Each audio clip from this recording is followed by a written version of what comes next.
Welcome back to the FreeGame Podcast. My name is Brian Onrea. I'm here in the Bandwidth Studios in Atlanta, Georgia, and I've got the super producer, the multi-platinum producer, the 5-time #1 Billboard Hot 200 producer, Will Power in the building. What up, homeboy? We back. What up, man? What it do, bro? How you doing, man? Hey, man, chilling, man. I got a guest with me today, man. I see, man. I see. We don't know if we're gonna keep him. There's no name for him. He just hanging out today. Say what up, cuz. Yeah. That's what's up, man. What's cracking though? Not much, man. Just working hard, man. Just working hard, man. Yeah. You know, sitting here, you know, trying to get things moving like we wanted to move. Yes, sir. You know what I'm saying? What's up with you? Man, busy week, man. Just been kind of trying to rebrand, you know what I'm saying, regroup, get to know some new people, man. You know, try to get my name back out in these streets, you know what I'm saying? So yeah, and what we doing. I said it before, I'm gonna say it again, man. Will Power is out here working. Yeah. So if you're an artist, want to work, man, you're a producer, want to collab. If you anybody want to be a part of the Will Power movement, I just read the accolades, right? Yeah. I just read what you're dealing with here. You know what I'm saying? Hit up management@willpower.com. Yeah. You can DM me at Brian Onrea. Let's get it, man. Yeah. Shameless plug, you know what I'm saying, on our own shit. No shame at all, because it's about that time. It's about time folks understand what's going on. You know, I put a post up the other day about people. You got to remind folks sometime. Yeah. I mean, I'm cool. You know how I go, man. I'm just, you know, I don't think I'm in a position where I could care less either way. I appreciate the hustle. Yeah. But for me, it's just work, man. You know what I'm saying? And we playing around here real heavy. And, you know, we plan our work and we work our plan. That's how we do. For sure, man. Cool. For sure, I'm man. super cool. For sure, man. I mean, like I said, I just remember a time when there weren't plaques on the wall. You know what I'm saying? There's plaques all over this motherfucker. And we still got to order plaques. Yeah. That we ain't even ordered yet that's supposed to be on the wall. Yeah, man. So we ain't playing around here. Let's get We're not playing, man. Hey, we on a mission, goddamn.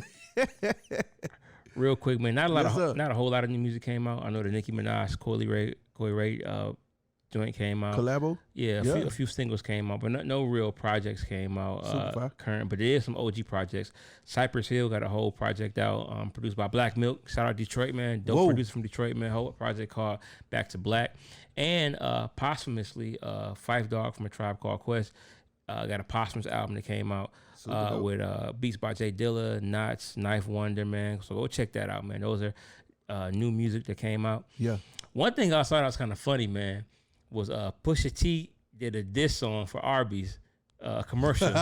I saw that. Explain to me what this is, man, because this dude is making a killing, man, with jingles out here. So a lot of people don't excuse me, a lot of people don't realize he he did that McDonald's jingle. Well, that's the thing. One of them anyway, yeah. Well, that's the thing, man. Basically, a few years ago, the whole ba-da-ba-ba-ba, I'm loving it. I guess that was a song that Justin Timberlake did, but that the clips were on, or Pusha T was on. He was on that song, so he actually was part of that.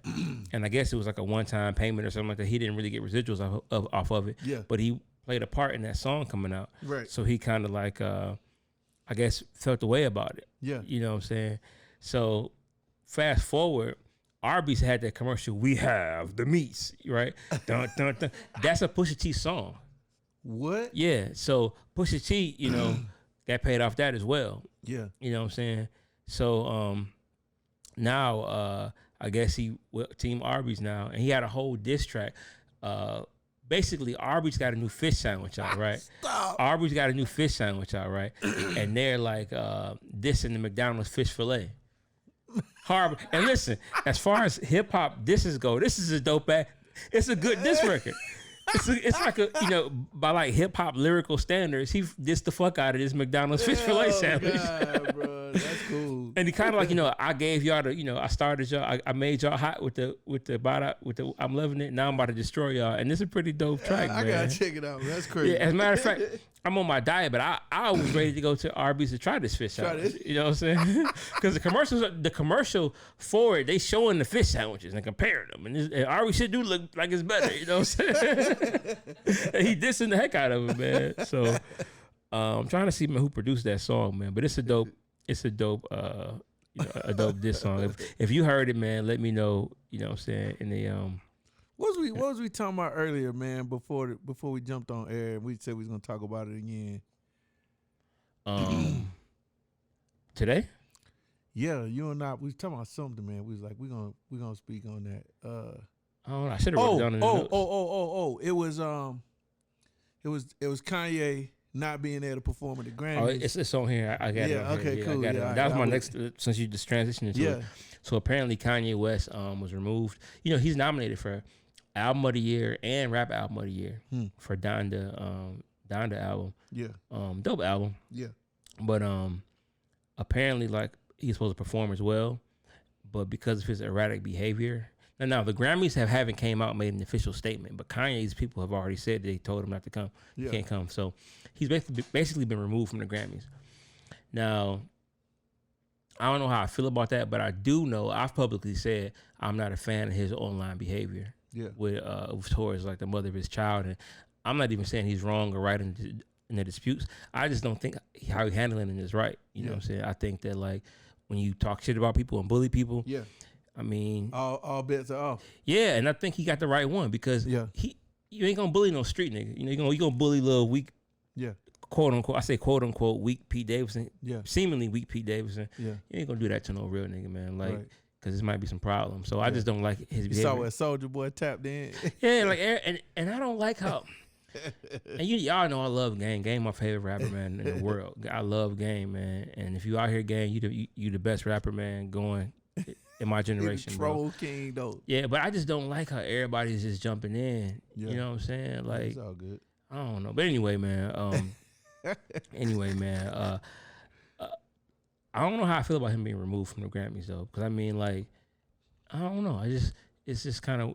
Well, I mean, it's not like the Grammys don't already have experience with him being off at a Grammy. But what does that have to do with him performing at the Grammys? I don't think that does. I think what really have more to do with it is the fact that, like, you know, his episode with Taylor Swift, that was a Grammy show on national television. Is that what's that? The MTV, right? MTV Awards, I think. Nah, it was a video. It was a video. I think. It was MTV Awards. You might be right. You might. Still, yeah. You know, it's an award show, and you know, whatever. But what I was laughing at is just that, like, Dame Dash, you know, was like, yo, let's create our own show. We don't need the Grammy. Oh yeah. But I'm over here like, bro, we blew that, bro. We had the Source Awards, man. Yeah. And that shit became like down there gang territory. I remember the way niggas was acting. They had it in LA, and DJ Quick had to sue him or something. Yeah. It was a big incident.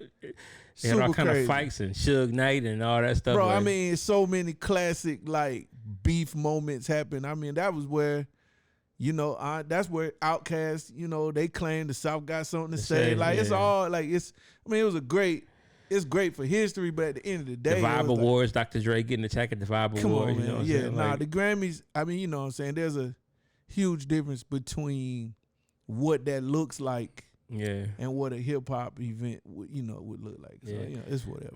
I don't know. I kind of feel like I always felt in terms of, as a culture, we have to, like, get the bullshit out. Yeah. And some people say it's the music. It's not the music. Yeah. You can rap about shooting and killing, as long as you understand. As long as a culture, we have an understanding that is entertainment. That is strictly for the booth. Yeah. It is strictly for, you know, entertainment purposes. In real life, we conduct ourselves a certain way. And I think we got to stop perpetuating this idea that rappers have to live their raps outside of the booth. We have to stop doing that, bro. Yeah, but I don't know that people, I agree with you, but this is the part I don't agree with. Some of these niggas really hood. Well, they shouldn't. Like, it really is what they it shouldn't is. be in. They shouldn't be doing. It's no place for them, in my opinion. Yeah, well, you can't. That's. I don't think so. You definitely can't discriminate that because. But you got to. They can make all the money out the culture. They can make all the money out the bullshit, but they don't. They're not allowed to be. Well, that's different. That's different. That's a whole another conversation. But I'm saying you have to be allowed to, like, be authentic.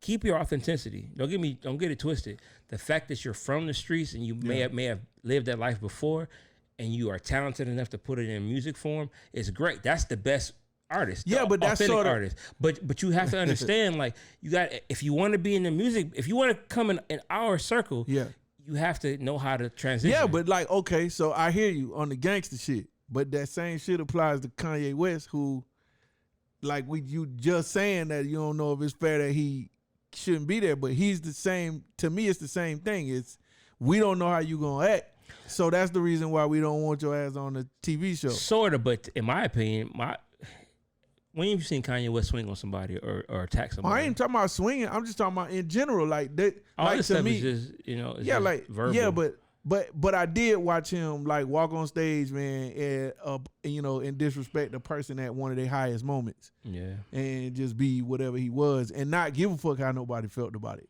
So that to me, what's the difference? At the end of the day, the show is disrupted, whether it's through violence or through bullshit. It is what it is. I think that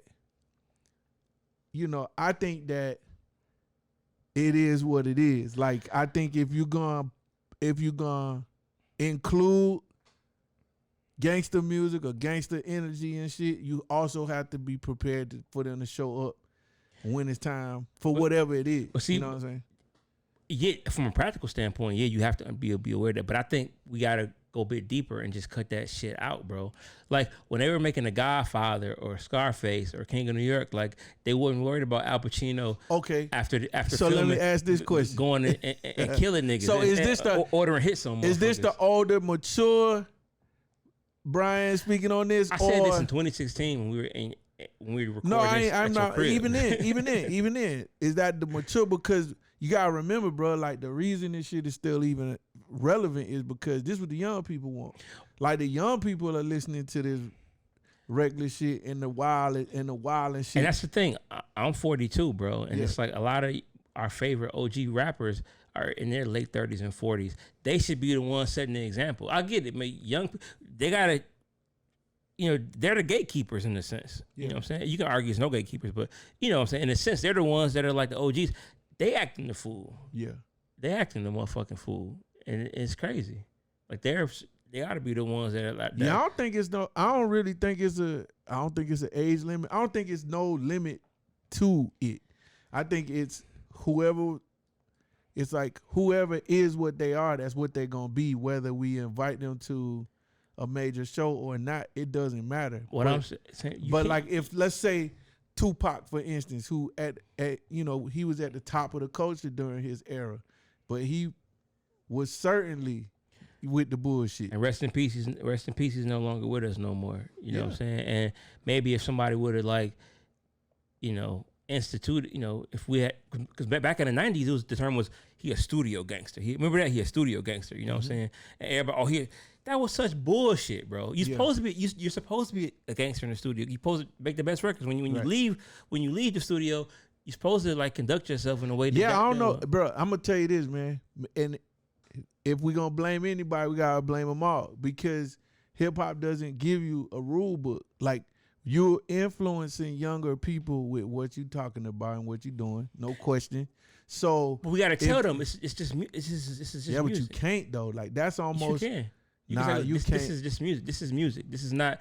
I seen the interview. Shout out to $1 Million Worth of Game when they had my Detroit guys, Icewear Vezo and Peasy was on there, and I reposted the clip and then didn't get nobody said nothing about it, and nobody even recorded that viral clip. But they sat up there and said, "Look, this is just music. This is we used to live this stuff, but we don't live this outside, and we gotta." Basically, we're saying what I'm saying. Yeah. But that type of shit, we don't champion that type of shit. Yeah. You know what I'm saying? We don't champion that. But that message should be loud and clear, because as a community, we gotta stop it, because we're gonna keep killing each other to try to. And then gonna be dead. You're gonna be in jail. Yeah, I don't know. Some of the hottest rappers are in jail right now. I'm gonna say this, bro. Like, if you put it in a song, this is what you gotta remember, dog. You could go out there and say that on an interview or 2 or 20 or 30.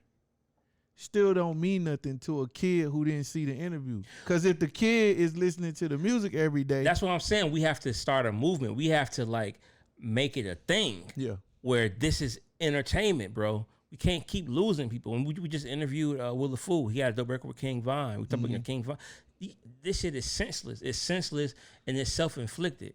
So we're doing this to ourselves. We got enough problems, not to get all political and pump my fist up, but we got enough problems with the outside world. But it ain't but one way to fix that though. But what I'm saying is the the traditional argument is stop rapping about it. The kid, no, it's fine. It's entertainment. I lift my weights to that shit. To the music is cool. Just like I love action movies. It's fine. The problem is outside the booth. You perpetuate. It's like wrestling. You got people. You want them to believe that you're just gangster. No, we want to believe that you're authentic in what you're saying, that you know about it, that you may have seen it, you may have lived it. That's what we care about. We don't want you actually out here killing each other. Yeah, I don't know. I don't really know how you're gonna do. I don't know how anybody expects that, other than how about every rapper saying, "Look, this ain't what we doing. Stop." Yeah, but that's not. Trying to kill nobody. You're missing my point, bro. Like if my son gets a hold to his favorite rap record, and it's full of the gangster shit, and he don't watch all that other shit, he don't ever see that. Unless it's on the album, like at the beginning of the album or the end. If he's a big fan of, let's say, rapper A, he will watch everything rapper A does, including rapper A's Instagram. And rapper A is always telling y'all this is just music. Rapper A is making it, but you're shaking your head because rapper A know that he'll be viewed as pussy if he said that. Of course, that's the whole point. That's the problem. That's the problem. We got to stop that in our community, bro. You're not a pussy. Nah. You know what I'm saying? You're right about what it really is. We have to stop that mindset. I think you're wrong, though, in thinking that you can create a certain type of music and it not be portrayed as that. Like, it is what it is. It can be if we as a culture stop it's just the bullshit. Like, to me, it's just like the rappers who rap about being rich that aren't really rich. Like, bruh, you rapped and said you was rich. Or in some instances, the rappers who act like they not gay, but they really gay. Like, bruh, this is a lie. Like, at the end of the day, bruh, you either are what you say you are on these records or you're not. So my thing is, like, the only way to, like, change this is to maybe stop putting so much gangster music on, I guess. Nah, I don't know what else to do, because you can't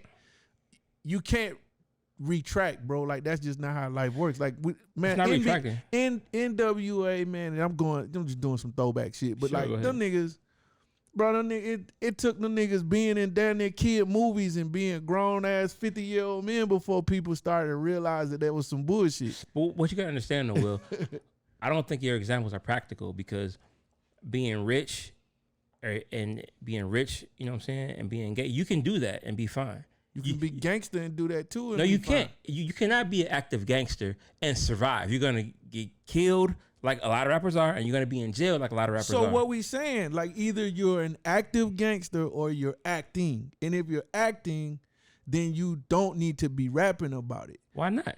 Why? Because it's who you are. You come from that. Yeah. You come from that. I don't agree with that. I think so you saying that.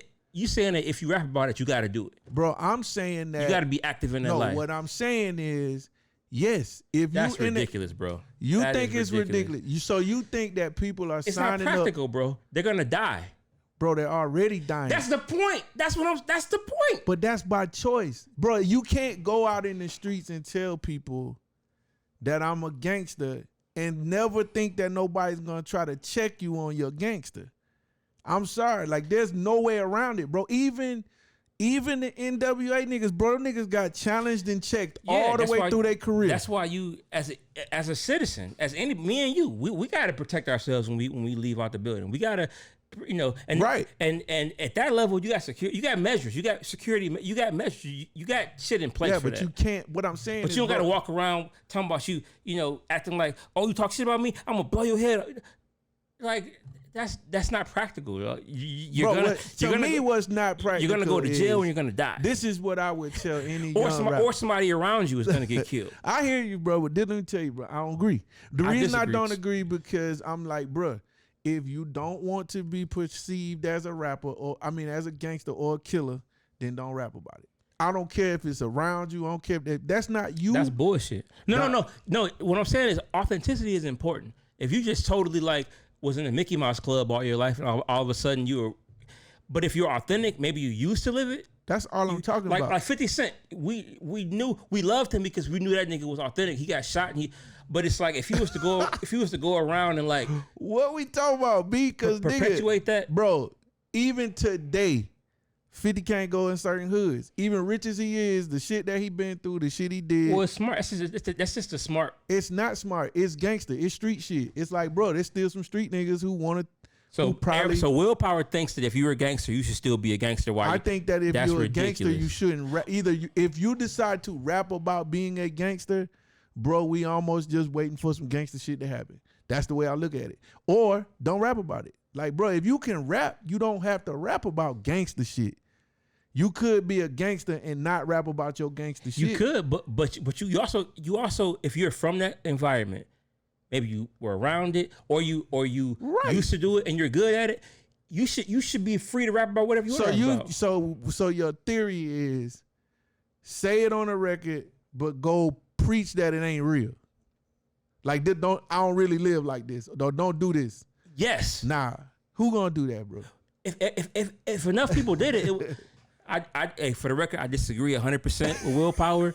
You niggas at home, if you rapping gangster, don't try to live it. Bro, I'm telling y'all niggas at home. Okay, I want y'all to live. I want y'all to grow old. Bro, I want y'all niggas to live too. Rich, but I also realize, niggas, that if you choose to do this is what you gonna get. Bro, we was just talking about you can't expect Kodak Black to do gospel rap tomorrow. Nah, I can't expect that. But I want Kodak Black to live though. I want him to stay the fuck out of jail. Right, but if Kodak don't want to go to jail, then Kodak should have never started rapping about that shit and being that nigga. Like my gosh, bro. This shit is simple, That's bro. That's ridiculous. No, it's not, bro. No, it's not. So this what you think? So you telling me that because oh my gosh. Bro. You want niggas to just rap about it and still be it. No, I want you to rap about it. Rap about it. You don't gotta move like you don't gotta move like some square. I'm not saying that you shouldn't rap about it and not be it. I'm saying how the fuck you supposed to separate the two? Easy. You like, can't. Look, let it be. Listen, protecting yourself is not trying to be a gangster. Protecting yourself is just regular. Look, I'm gonna protect myself. What we talking about? We talking about music. What I'm saying is, if people want to try me, that's a different story. If somebody tried you when you walk out the door, you gonna handle your business, right? Yeah, but that's normal citizens. That's being a normal person. Yeah, but guess what? If I'm standing outside and I say I don't fuck with no Crips, no Bloods, or some shit, I say some crazy shit on the record or on this podcast, and I go outside and the nigga that I was talking about or the group of people I was talking about was outside waiting on me, that's on me, dog. I can't go outside and say I didn't really mean that. I have to know that, bro. You gotta understand that being a rapper, period, is a target on your back, and you gotta have stuff in place. That's in general. You can be. Listen, man. You can't. That's called consequences. It's life, my nigga. Yes, but you're right, and you gotta be ready for that. But also, you're saying y'all can try me if you want to. But I'm just letting you know that that's just music. But you can still try me, and we'll see what happens. Who gonna do that though? But like, this is just nobody, this is just bro. Not one rapper that's gangster in the history of gangster rap is out here. I'm telling you, there's plenty of rappers that have said it before. What? But they don't get no. I know niggas that have retired. I know niggas that say, listen, my life has changed. I ain't on that no more. But I don't know not one. But listen, you could ask Ice-T right now about his pimping days. He's still gonna say, nigga, I'm still pimping. I'm just pimping differently. That's all they gonna say. You could probably talk to 50 Cent right now. He gonna say, I'm still gangster. Hey, if you're watching this at home, I'm not gonna argue with him no more. I made my point. You can make your own decision. You can make your own decision at home. When I'm out, I said what I had to say. I ain't gonna keep repeating myself. That shit ride, dude, I don't keep repeating myself, bro. Listen, man. I said what you at home, ladies and gentlemen, can decide how you think it should go. So sign up for Gangster Rap with a I ain't really gangster clause. Hit the FreeGame button for me. Free gang. We out. Free gang. Yo, who we got on the show though? Don't die, okay? Don't go to jail. Definitely don't die. I'm not with that shit either. But listen, we got Will the Fool coming up, man. Dope interview, man. Dope guy from Atlanta. Yo. You know what I'm saying? He produced Tony Montana. This one going down in history. Future. It should go down because I want those type of things to get attention. I want that message to get out there. So I hope this shit go around because I'm tired of. I've said this 5 years ago when Troy Ave and Taxstone got in their shit and RP Banger. I said it on that podcast. Yeah, listen. That episode. Like, and I say it for clarity. I say it every year a couple times. I'm going to keep saying it. That's the thing. For clarity, nobody's saying join rap to get yourself killed. Bro, you said your piece, I said my piece. We don't got to go back and forth, bro. I don't know about your piece, man. It's cool. I know about it, bro. Look, don't try that stuff at home. Bro, your favorite rappers are gangsters. Your favorite rappers are gangsters, bro. The Game is your favorite rapper, bro. He's a gangster, dog. Like, you think he out here telling niggas I'm not really gangster? Hey, we got Will the Fool coming up, y'all. We got Will the Fool coming up after this. It was a dope interview, man. Shout out to Will the Fool, man. FreeGame Podcast. FreeGame Podcast. I'm not backing down off that, bro. I'm telling you. You ain't got to. I'm just trying to make the point, and whenever rappers say it, it don't get no traction. I could give you dozens of clips of rappers coming out and saying, look, we ain't on it. Rick Ross is. What up, though? Welcome back to the FreeGame Producer Podcast. We got a very, very, very special guest, a dope-ass producer, man. You know, I'm talking about Future Tony Montana. The Hood Overlord. The Hood Overlord. You know what I'm saying? Future Tony Montana, man, worked with both Gucci and Jeezy and Rod Wave, Lil Durk, Yes, King Von, you know what I'm saying? Super dope. Multi-platinum producer, #1 Billboard producer. We got Will the Fool in the building. How you doing, sir? Man, I'm doing good. I'm doing good. I can't complain, man. You know, busy. Yes, sir, Everything man. Yes, is sir. good. Yep. Put the mic down just a little bit, Will the Fool, man. There you go. Oh, okay. There it is. That way we can get you in the mic. All right. There it is. There it is. Man. Okay. Bruh, it's been a minute, man. I ain't talked to you, man. Gotta be since like maybe 2013, maybe 2012. It's been a long time. It's been a minute, man. Mm-hmm. I'm super stoked though because I've been just kind of going through the discography, man, and being like, damn, bro, boy, been still getting to it, man. Oh yeah. Tell us a little bit about your story, man. Like, you know, we were talking a little bit off, camera about how old you were, man, when you got your first placement. Like, Yeah, I was like 18 and I think 19, something like that. And you from here, from Atlanta? Yeah, I'm from the West Side. Yep. Oh, nice. Yeah. Who are your influences coming up? Man, really just me, for real. Like, yes, sir. Yeah, me, for real. Like, nice. I ain't really had none, for real. Okay. Yeah. When did you start, the music, making beats? Well, really, I started music, like, generally just doing music, like, at 6 years old. Okay. So, like, my grandma, she had me doing, like, piano lessons and stuff like that at 6. Oh, nice. But, like, I don't know what made me stick with it, but I stuck with it, man, and shoot, look at where we at. Yeah, man. Yeah, man. So is that like your primary instrument, or like, do you like to go to keys first, or like what would you say is your? Well, mainly I do. I play the piano, and I play string instruments like the cello. Oh, nice. Stuff like that. Super So fire. I never really like dibbled and dabbled into like the brass stuff like that, but those like my two main go-tos. Yeah, super dope. Yep. That's crazy. Now, I read a story, and we were talking about this off mic earlier. Yeah. That you were working at the Embassy Suites Hotel as a chef. Mm-hmm. At one was 16, 17, something like that. I was like 17, 18. Yeah. And you just quit, just took your money and quit. Man, I got tired. I got tired of that, man. I got tired of that, man. It wasn't the life for me. Right. But in the process of me quitting, when I quit the job, I didn't have any money. Okay. I was actually in the process of I had bought studio equipment and all of that. So while I was leaving work, I would crank up the studio. Okay. So, man, one day I just said, man, I'm a cold turkey this shit, man, and just quit. And just, you know what I mean? I feel like if I had a plan B, the music wouldn't have worked the way it did. You know what I'm saying? So I just cold turkey, like, so when you make this work. So here's the thing. Had you already had a placement before you quit, or you just was like, I'm going for it? I think I had a placement already. Yeah. I had a placement already with the Rich Kids. Y'all familiar with the Rich Kids? Yes, sir. Yeah, I had a placement at the time. The song was called Bend Over. You okay? Yeah, so in the midst of all of that, I just cold turkey the job, boom, just made the studio work.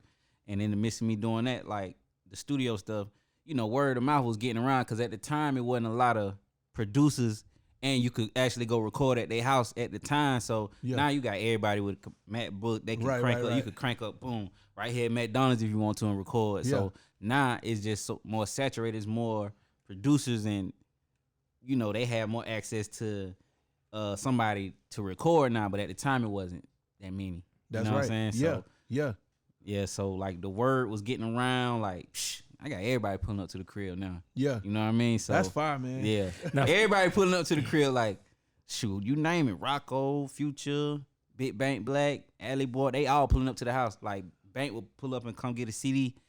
Future would come, he would come record, or he'd come get a CD or something like that. Rocker would come get a CD, you know what I mean? So everybody pulling up to the crib. In the hood though, they pulling up to the truck. Like, fire, bro. That's they crazy. pulling up to the hood, like Yeah.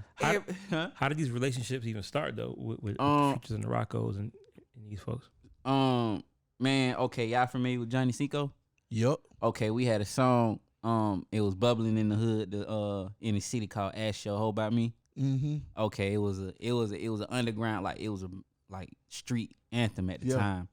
And Future at the time, you know, he was still coming up. Yeah.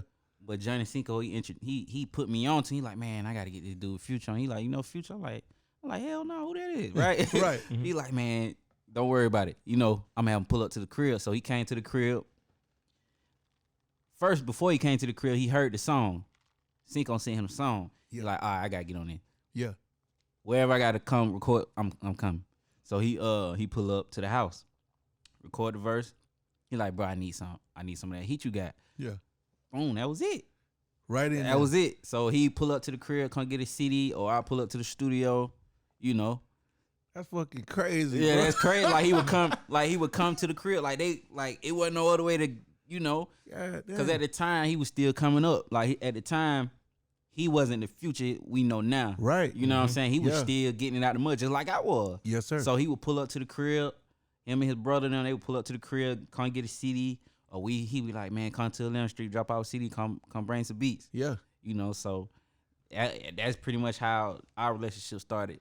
See, that's dope, man. You know, that's some community shit. Mm-hmm. At the end of the day, you know what I'm saying? Like everybody who's a producer, you know, wherever you from, you get hot where you at.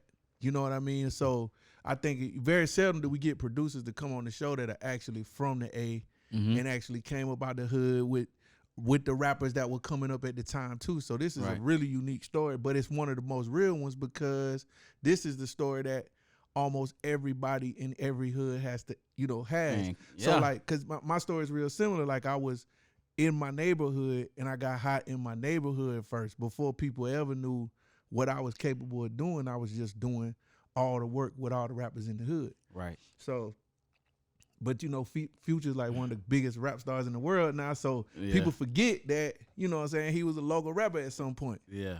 Crazy, bro. He definitely would come through. Yeah. So with Tony Montana being kind of like the record that kind of put him out there, was that the same for you? Was that the record that did it for you? Yeah, like it was before Tony Montana, like the Dirty Sprite mixtape. That Dirty Sprite mixtape opened up so many doors for me, man. Like with rappers, man. What did you have on the door? What did you do on the? I did about 4 or 5 on there. Come on, man. Yeah, I did about 4 or 5 on there, and man, that opened up the door. Like all the mixtapes he was dropping at the time, I was doing majority of the stuff on it.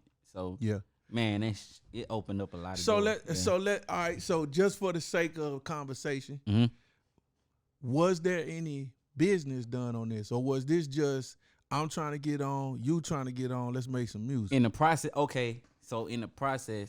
of us working in the beginning, it wasn't paperwork like put together for those mixtapes. It came after, I guess, he signed. Yeah. So in all of that, you know, all the stuff we done prior, they had to get the business done for it. Yeah. So a lot of the stuff, it was just mixtape stuff. Yeah. And we just, I guess they just, you know, whatever. But some of the recent stuff that was, that we did prior to him signing the deal, we did paperwork for. Yeah, and that's fine. But you know, I think I think that's dope that it ended up becoming business for you. But I think what I'm trying to get at is, you know, like most of these young producers are already coming in the game thinking they got to get a check as soon as they step in the game, like, or as soon as they run into an artist. But obviously, like, you took a chance with yourself. You like, look, man, it might not be no money right now in this, you know. Yeah. Luckily, it paid off. Of course, you did the right thing. But I think, you know, it's really dope to hear a producer say, you know, like, you know, I was interested in working with Future because he was the hot dude in the streets and I was a hot producer in the streets. But of course, there ain't no money right now. Like this wasn't. Yeah, for sure, it wasn't no money. It wasn't no money at the time. Like, see, I think a lot of these up and coming producers, they get it messed up. Like, you can't come into this like thinking, oh, money. Oh, I need money for this one. Nobody knows who you are. That's right. You're not a high, like, you're not in demand. You're not you know the product that you have right now, nobody wants. That's right. So what you got to do is you got to get out here and you gotta sell yourself to the consumers, like the people that are in the field that you in. That's right. That need what you're trying to sell. That's right. So shoot, I was getting my beats away for free, but this is what I was doing. I was like, all right, you get a beat, man, but you gotta come record. I'm gonna charge you though. Yeah. But you can get this beat for free. That's how I was really getting my that was really how I was getting my skills up. Yeah. I would make a beat, like, a lot of times, you know, folks would come to the spot and they'll tell me like this, all right, well, I got a hook. Yeah. Make a beat around. That's how I was getting my skills up. I was making beats around the hooks on the spot. Yeah. And recording them. All right, you get the beat though, but you gotta pay to record, you know what I'm saying? Yeah, man. And sometimes I ain't even charge nobody, like charge some to do. I just do it. You know what I mean? I was just doing it. Yeah. I think that's brilliant, man. I think that is what's missing nowadays. I think that, you know, everybody's under the impression that the music business is just gonna get you rich right off as soon as you enter it. And it's like, nah, bro, you gotta build relationships. And what a relationship, bro. That's crazy. Like, you were a part of the foundation of what everybody knows the artist to be Future. You know what I mean? And God knows his career took off. Yeah, exposure is the main thing. So you gotta you want people to know that, you know, who you are and the stuff that you got is what they need. So you gotta get out here and you gotta move and shake. Like, it wasn't just at my crib. Like, I had my crib, like, man, shoot, I used to get so tired. Like, my phone was ringing. Like, I used to get tired. Like, but I had to realize, like, what I did and what I was doing was working. This is the result of, you know what I mean? Things happening in a positive way. Like, this is really going the way it's supposed to go. So my phone gonna be off the chain. Yes, sir. So I had to understand that, like, you know, this right here is going in the right direction. So, you know, it wasn't just me at the crib. I was going to other spots too, like moving around, getting my face familiar with other guys. And, you know, a lot of folks would come to me or hit me up and take me to different places, like, hey, you know, and they had different artists and stuff like that. So I know I was going in the right direction and things were going, you know what I mean? Yeah, going as planned. Yep. Yeah. That's fine, man. So, like, all right, so you come out obviously Drake was already hot at the time when you guys did the Tony Montana record. Yeah. What did that do for it? I mean, you know, it's one thing to be with Future, who was, you know, Atlanta's, you know, golden child at the time, for sure. But then you end up with, like, the hottest rapper in the game on the record as well. Yeah. Yeah, that was I didn't really know how to take all that in for real. Yeah. Like, I'm so on the inside of it. I didn't really see the impact it was doing. Yeah. You know, from a distance. Yeah. So it didn't really hit me until, you know, I see the 49ers, they over here dancing to it at, you know what I mean? Before they kick the ball, I'm like, man, way over here, like in the Bay, like, you know. So it didn't really hit me until I started seeing how it was affecting people from a whole nother side of the, you know what I mean? Yes, sir. So that's crazy, man. Yeah, that's super dope. I think it's dope too how your relationship with Future kind of continued over the years, up to the point to where I think one of Future's most recent albums, you did the Trapped in the Sun. Oh yeah, and Up the River, and legit. I'm not just saying this; those are legit my two favorite songs on it. They were even before I knew way about this interview. Yeah, they were my two favorite songs. Oh so man, them were dope, man. So see, that's what I do it for, man. You see what I'm saying? Yeah. Like everything that I touch and everything that I'm a part of, I want to make sure everything that I do, I want it to stand out from everything else that's on it. You know what I mean? So I always want to that's my mindset. Like, I always want to, you know, overpower or, you know, stand out from whatever else is on the album. Yeah. I don't want to just be one of those filler songs that blend in. I want everything to be a smash and everybody remember. That's like, right, okay, man. You see how oh man, you know what I mean? Yeah. That's how I want to have everybody, you know, the listeners. I want everybody that's listening and looking forward to whatever I'm doing, I want it to stand out. Yes, sir. So I get in that creative mindset and that mode to create like that. So how did that relationship continue with him just getting so big? How did you stay connected throughout all the years? yeah, we just stayed in touch. It wasn't nothing special. Nothing special. We just stayed in touch. Like, hit him up. Like, he hit me up. Recently, he had a birthday party. That was in, last year, but I talked to him maybe a couple weeks ago. Yeah. That's fine, man. Yeah. I mean, that's the other part of this, like relationships. We were talking about that last week. We was just talking about it. About relationships. Yeah, it's so important, man. Like, very few people continue. It's like, man, once you get, because nowadays you might get a placement and never have met the artist, which I understand that's hard to do, but your goal in any situation should be to get to know at least the team of the artist or the artist themselves. Yeah. Somebody you have to continue to talk to whenever you make a play. Yeah. Because artists are also creatures of habit. Like, you know what I mean? If they like you and they like the creation that y'all came up with, man, like, they're going to call you back. Like, it's easy to, you know what I'm saying? They get that feeling just like we do. Like, we all got a song that reminds us of a time in our life. You know what I mean? If it was something special going on in that time, bro, you'll never forget that song. Right. And so those experiences, like you making sure you was a part of his first hit records, like, bro, that's a feeling you chasing from day one. For the rest of your career, you still trying to feel like it felt the first time you had that hit record. Right. So, some artists are able to do it again, like Future. And so it's just really dope that you kept in touch, man, and that he was real with it too and keeps in touch. So that shit's fire, bro. Yeah. So after, Tony Montana popping off, how did you navigate, you end up getting placements like I mentioned earlier, Gucci, Jeezy, like how did you get these placements? Yeah, I think my next hit after that was what was that? K-Count, Cut Her Off. Come on, man. Yeah, that was the next one. But all of that just opened up a lot. These guys was hitting me up directly. So it wasn't no managers, it wasn't no middleman, no nothing. Like, all these guys was just hitting me up. Yeah. Themselves. Yeah. Man, I'm just blessed to even just have that, going on. Like, for them to really just respect my work enough to just say, you know what, I need him. And they'll hit me up personally. Like, they'll hit me up on the gram, or they'll find a way to get my number or something like that. Man, it's that grit you got on them beats, bro. It's just gritty, dog. Man, man, it's a blessing for real. Like, for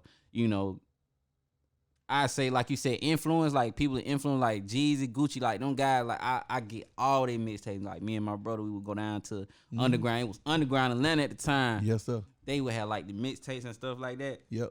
And Gucci, like Jeezy, they would have like all these mixtapes and stuff that would come out every so often. Yep. And we would just listen to nothing but Gucci and Jeezy. Like, so like them two guys, like they had at one point the music game on lock. Yeah, it was lock for sure. It was you was listening to one or the other. Yeah, or both. Yeah, or both. Yeah. Like, I remember like going to school, like guy had like on a snowman t-shirt. Yep. Like, they had this, they banned the t-shirts from the school. Like, you couldn't wear them. Wow. You couldn't wear them because, like, man, Jeezy had so much influence over the kids. Like, they like, man, whoever this guy is, like, man, we like the kids think they all trap buddy yet. Like, man, come on, man.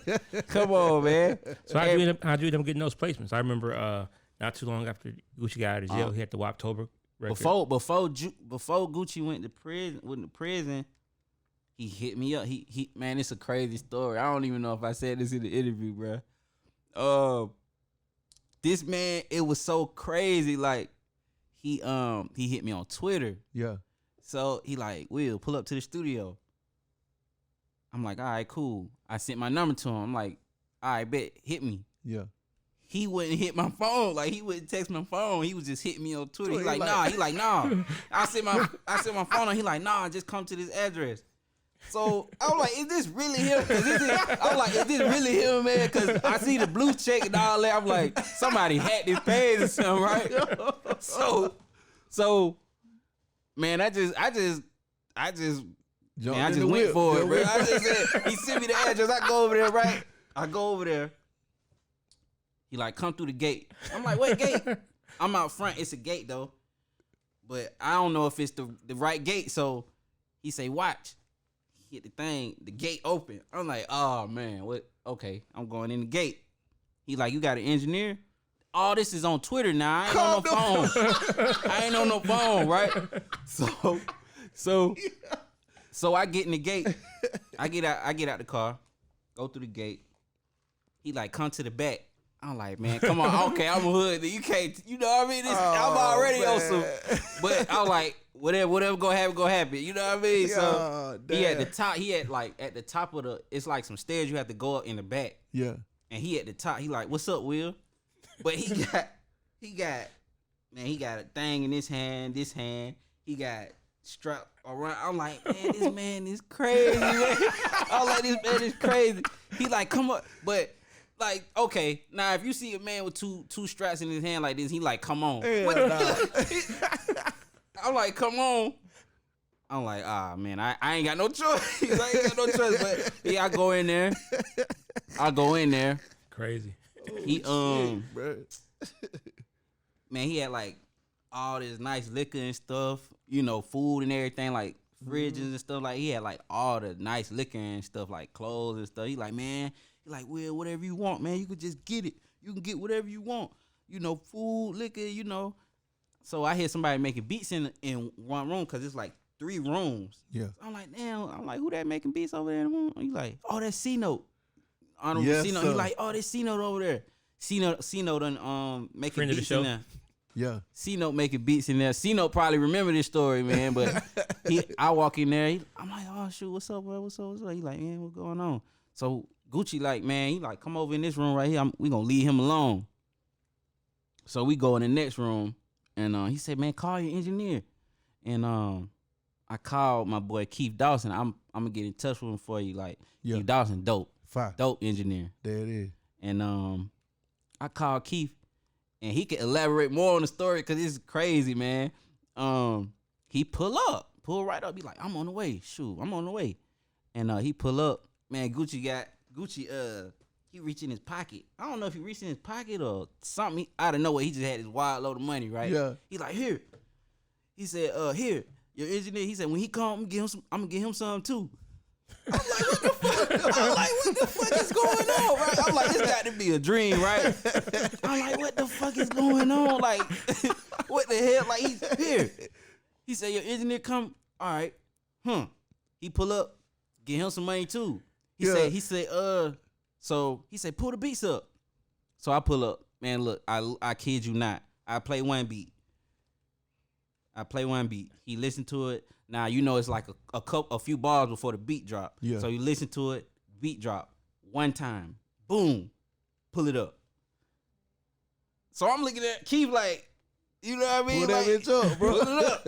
So he go in there, he knocked the song out. Keith mix it for a little bit. He's like, pull another one up. Same thing. Beat playing for like 4 minutes, 3 or 4 bars. Beat drop. Boom, one time. Pull it up. I'm like, he must have heard the whole song all in his like head, in his head. But he had this book though. He had a book that he was reading off of in the booth. Yeah.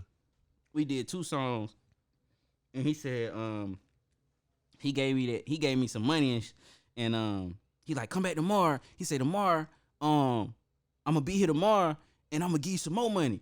And you gonna have him with you too? I'm like, I'm gonna give him some more money too. I'm gonna give him some money too.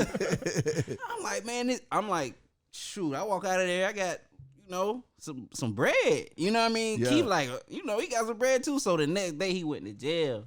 And that was when the next day I think he went to jail for that time. Oh my God. Next day he went to jail for that time, and then shoot, he came home. You know what I mean? Shoot. It was on and pop. Yeah. That's what's up, man. Man, I'm talking about that was so crazy. Like, oh my God. That was a crazy bro. story. Man had guns in this hand, that bro, hand. Gucci is my favorite. That man had dog. he had like a utility, like the Batman, like a I'm like nothing but guns all around. I hope I ain't, you know what I mean? But right. Yeah, he had nothing but guns. So that's crazy, bro. Yeah. So here's my question, man. So, you know, that's 2012, 2013, somewhere around in that area. Mm-hmm. And then we at 2022, and you up on the Durk album. Yeah. Like, how the hell did you pull that off? Like, how are you moving, you know, for so long and staying relevant like you are? I've been knowing Durk for a long time. Yeah. I've been knowing Durk for a long time. Yeah. I've been knowing Durk for about 8 years. Yeah. I've been knowing Durk for about 8 years. So like via internet or like personally, like I calling right now, like personal. Yeah. Yeah. That's fine. Yeah. Yeah, so like did y'all meet through music or like it just DJ Bands, I think they were either in the process of moving to the city or they had already been here. Yeah. So we actually did, trying to think. We ended up doing this song called Make It Out. Yeah. Me and Remy, it's another producer, friend of mine, and we ended up doing this song called Make It Out. That actually like took him to a whole nother like level. Yeah. With his situation, and I think they were either, like I said, they were either in the process of moving here or they were already living. Yeah. And Bands hit me up. He like, hey, we at Main Street Studios. Can you pull up? Yeah. And this is my form of like meeting with them because all the time we had been like interacting was like either over the internet. Yeah. So that was like when I formally met him at Main Street Studios. That's fine. And like that was maybe about 8 years ago. So y'all just been building a relationship. Just been rocking like every time, like, and he a real one. Like every time, like he in the studio, he'll hit me like, hey, I need something, like, and he's always had wanted me to be a part of everything he had going on. Yeah. Project wise, and I appreciate that. You know what I mean? Yeah. Now that's super dope, man. I mean, this is like one of the, this kid is next. Like, you know what I'm saying? He hitting right now, and like I see it growing. I don't see it going no other way. Yeah, out of all of the guys that because they had that whole wave at one point with Chief Keef and Durk was like the main one that stayed consistent. Like he didn't never let up. Like a few of them, they kind of, I guess, I don't know what was happening. Either it was business or what. Yeah. But I think Durk, regardless of whatever business things that he may have dealt with or was going through. In that moment, at that time, like he didn't let that stop his motion, and he just kept going. Like, yeah, that's super fire, man. So from like a technical standpoint, it's a producer podcast. I know some of the producer nerds like me at home wonder like, what kind of software? What's your favorite software? And what's like your process? I use it all, man. But no, I mainly use Reason. But as of late, I've been using FL. Bro, that's crazy. I just knew you was gonna say Fruity Loops or FL, but like you use Reason, bro. Yeah. Well, you saying you're using FL a little bit more. Yeah, because it's a lot more faster.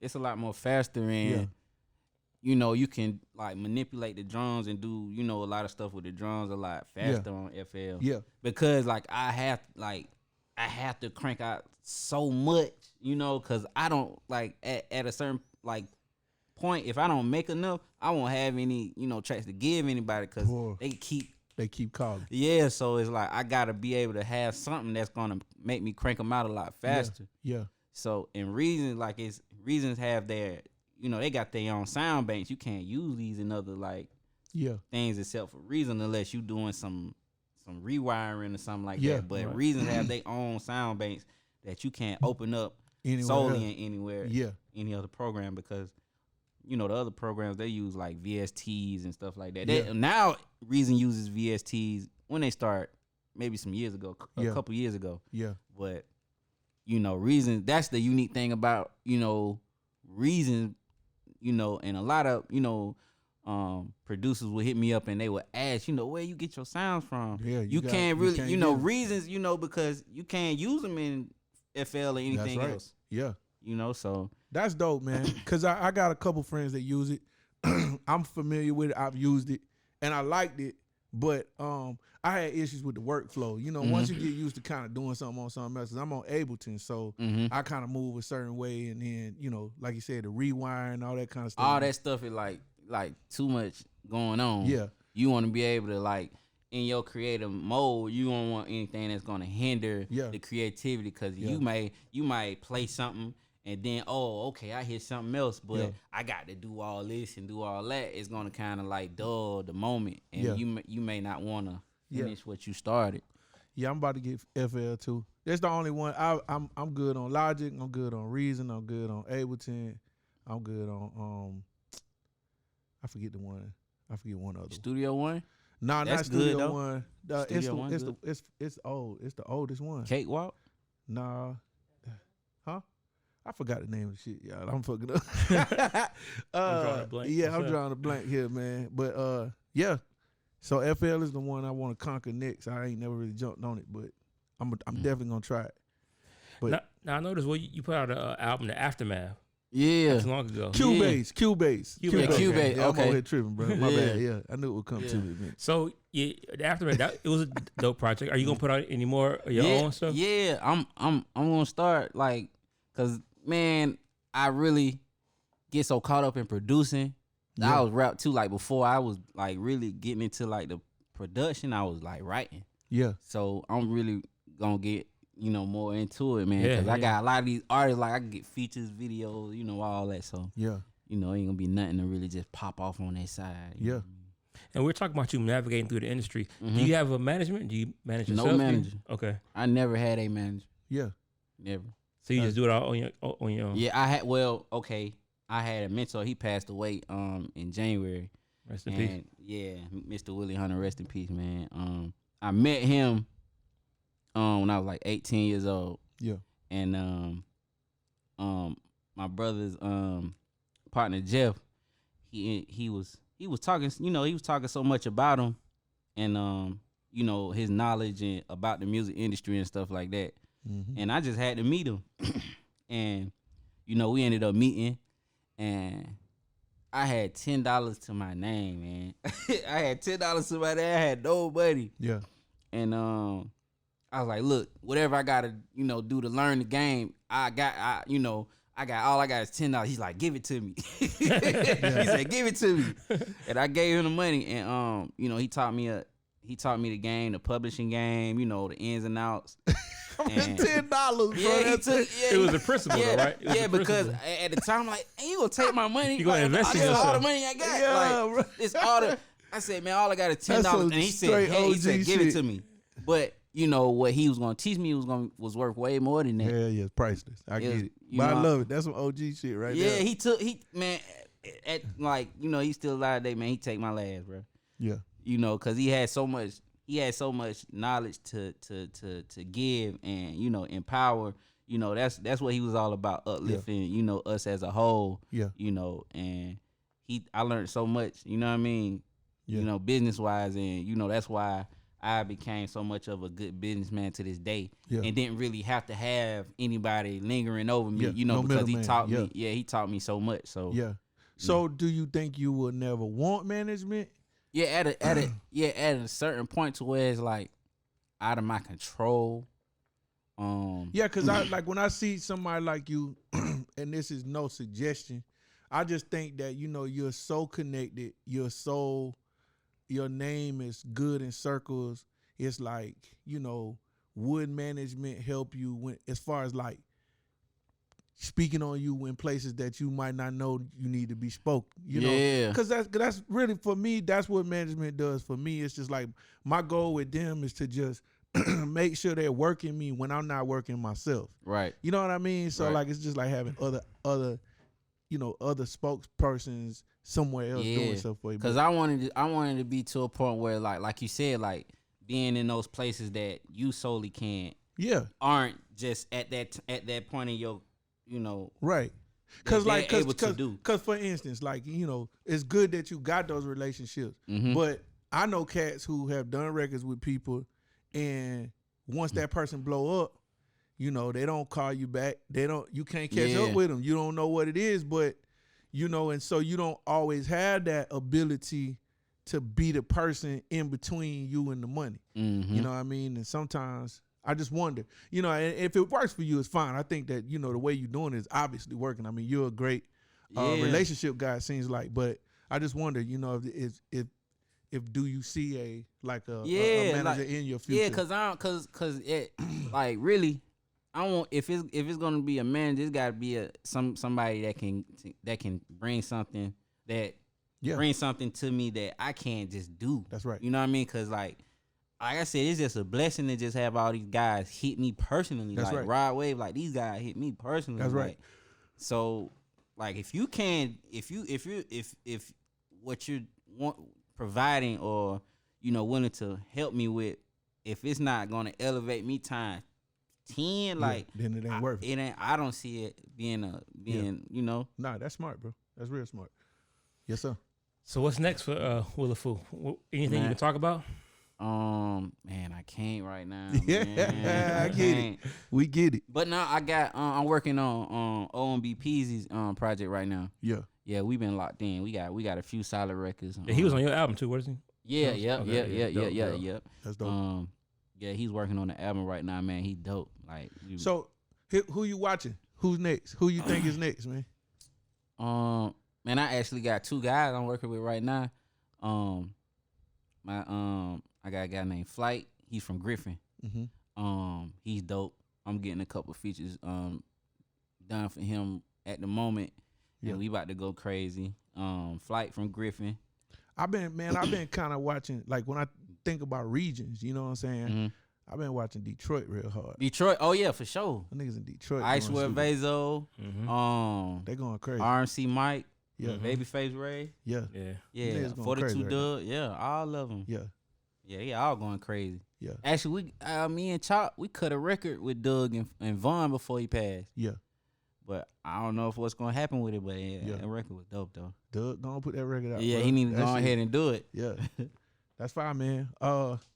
Man, thank you for coming on the show, man. Let everybody know where they could find you. You can follow me on you can find me on Instagram, Twitter at Willafoo, WILLAFOOL, Will A Fool. You can follow me on Twitter, Instagram. I do have a TikTok. I just created TikTok. Yeah. Y'all on TikTok? Yeah, I ain't on that hard yet, but yeah. So yeah, I'm on there at one Willafoo. Yep.